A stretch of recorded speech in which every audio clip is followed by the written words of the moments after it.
dan selamat sejahtera. Anda bersama saya Muhammad Raiman Muhammad Jumaidi dari SMK Bandar Utama Daman Sarawak 4. Pada bicara buku hari ini, saya akan menceritakan sebuah buku yang amat gemar saya baca pada waktu lapang, iaitu Imam Syafi'i, pengasas mazhab Syafi'i. Buku ini ditulis oleh Abdul Latif Talib dan diterbitkan oleh Pak Latif dan Keluarga Enterprise. Untuk makluman anda semua, Abdul Latif Talib merupakan penulis novel Lieutenant Adnan Wirabangsa yang juga digunakan dalam komponen sastra tingkatan 4 yang dijadikan novel komersial bagi subjek bahasa Melayu. Buku ini menceritakan tentang kisah hidup Imam Syafi'i dari awal kelahiran beliau sehinggalah beliau meninggal dunia. Imam Syafi'i dilahirkan pada bulan Rejab tahun 150 Hijrah. Beliau telah dilahirkan di kota Gaza, Palestin. Ibunya bernama Ummu Habibah, manakala ayahnya pula bernama Idris.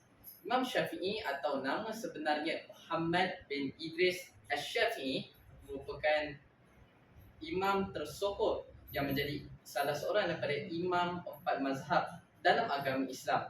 Beliau merupakan ulama yang sangat dihormati sehingga mazhab beliau diamalkan oleh kebanyakan negara Asia Tenggara termasuk Malaysia sendiri. Imam Syafi'i telah melalui berbagai kisah suka duka sepanjang kehidupan beliau. Ketokohan Imam Syafi'i ini telah mula terselah pada ketika beliau berumur 9 tahun apabila beliau telah menghafal Al-Quran. Ketika berusia 15 tahun, beliau telah mula memberi fatwa dan mengajar umat Islam yang berada di sekitar kota Mekah di Masjidil Haram. Imam Syafi'i, ketokohan dan kecerdikan yang dimiliki oleh Imam Syafi'i membuatkan khalifah ketika itu melantik beliau sebagai seorang hakim di kota Baghdad. Beliau telah menjadi antara gubernur di kawasan tersebut atau lebih dikenal sebagai kadi. Imam Syafi'i telah mengharungi berbagai suka duka, terutamanya dalam menuntut ilmu. Beliau telah merantau ke sana sini untuk mendapatkan ilmu semata-mata untuk menyebarkannya kepada umat Islam. Imam Syafi'i telah berjumpa dengan ramai orang guru dan antara salah seorang guru yang beliau jumpa ialah Imam Malik bin Anas, iaitu salah seorang pengasas mazhab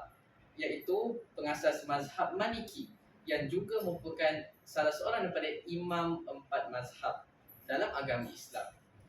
Ketokohan beliau turut terselah apabila beliau menguasai pelbagai bidang ilmu, antaranya termasuklah bidang Al-Quran dan juga bidang fiqh.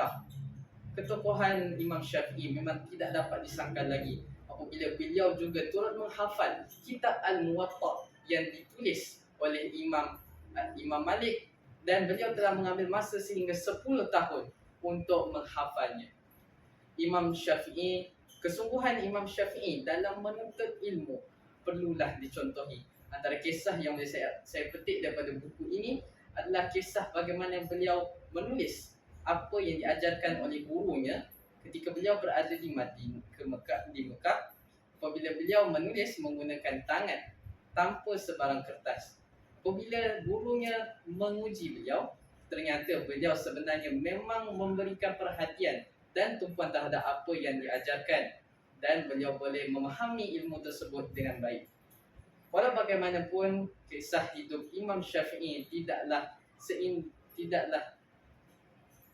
seperti mana yang disangkakan.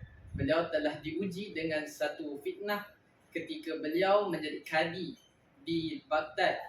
Beliau telah dituduh selaku pemberontak bagi kerajaan Abbasiyah ketika itu. Beliau akhirnya telah dipenjara. Akhirnya khalifah mendapati bahawa sebenarnya beliau tidaklah memberontak.